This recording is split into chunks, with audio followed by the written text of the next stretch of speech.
Ola friends, today's recipe is street style egg fried rice. So first అయితే దీనికి ఒక కడాయి పెట్టుకోండి. ఒక 3 స్పూన్స్ ఆయిల్ వేసి బాండ్లీ మొత్తం గ్రీస్ అయ్యేలా చూసుకోండి. సో ఆయిల్ కూడా చాలా వేడిగా ఉండాలి. వేడెక్కిన ఆయిల్లో మనకి నచ్చినన్ని కోడిగుడ్లు పగలగొట్టి వేసుకోవాలి. ఇక్కడ నేనైతే 2 పీపుల్కి చేస్తున్నాను కాబట్టి 3 ఎగ్స్ వేస్తున్నాను. సో వీటిని బాగా స్క్రాంబుల్ చేసుకోవాలి. తర్వాత దీనికి తగ్గట్టు ఒక పించ్ ఆఫ్ సాల్ట్, తర్వాత కొద్దిగా పెప్పర్ పౌడర్ వేసి బాగా దీన్ని సాటే చేసుకోండి. సో ఇది బాగా కుక్ అయిన తర్వాత దీన్ని కడాయిలో 2 సైడ్స్కి సెపరేట్ చేయండి, నేను ఇక్కడ చూపించినట్టుగా. తర్వాత ఇంకొద్దిగా ఆయిల్ వేసుకోండి. ఆయిల్ కొంచెం హీట్ అయినాక ఇందులో మనం కట్ చేసి పెట్టుకున్న గార్లిక్ని వేసి ఒక కొద్దిసేపు ఫ్రై చేసుకోండి. మనకి గార్లిక్ అరోమా వస్తుందంటే అది కొంచెం వేగినట్టే. తర్వాత మనకి నచ్చిన వెజిటేబుల్స్ వేసుకోవచ్చు. ఇక్కడ నేనైతే క్యాబేజ్, క్యారెట్, క్యాప్సికమ్ వేస్తున్నాను.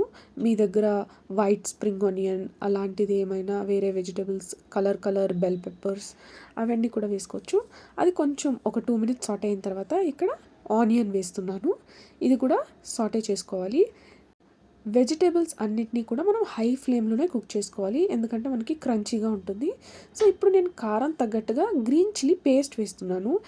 గ్రీన్ చిల్లీ సాస్ అయితే యూస్ చేయడం లేదు. సో మనకి కారం తగ్గట్టుగా గ్రీన్ చిల్లీ సాస్ వేస్తున్నాను.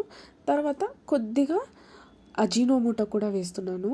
అంటే ఇది హెల్దీ కాదు, but once in a while okay, చాలా కొద్దిగా వేస్తున్నాను అజినోమోటో. తర్వాత ఇంకా 2-3 స్పూన్స్ ఆయిల్ కూడా వేసి బాగా ఫ్రై చేసుకోవాలి. అన్నీ హై ఫ్లేమ్లోనే జరగాలి.